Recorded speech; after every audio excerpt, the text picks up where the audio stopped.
Unë do të jepja 3 këshilla të rinjve. E para do ishte që të punonin shumë me mendësinë.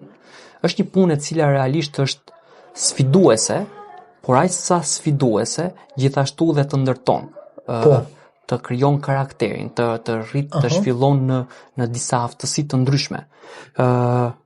Këshilla e dytë do ishte që të shikojnë aftësitë e shitjes dhe komunikimit. Pra të studiojnë, të lexojnë, të përpiqen që sa më shumë të gjejnë teknikat e duhura të shitjeve dhe se si të zgjerojnë dhe të rrisin aftësitë e tyre të komunikimit. Këshilla e dytë dhe këshilla e tretë është disiplina. Disiplina. Po. Besoj se kjo punë ka nevojë shumë për disiplinë dhe konsistencë. Pse? Sepse është ajo gjëja që neve përmendëm pak më parë. Si do arrit të bësh të ndërtosh influencë tek njerëzit, të ndërtosh marrëdhënie më të mira nëse ti nuk je konsistent në komunikim me tyre, me to.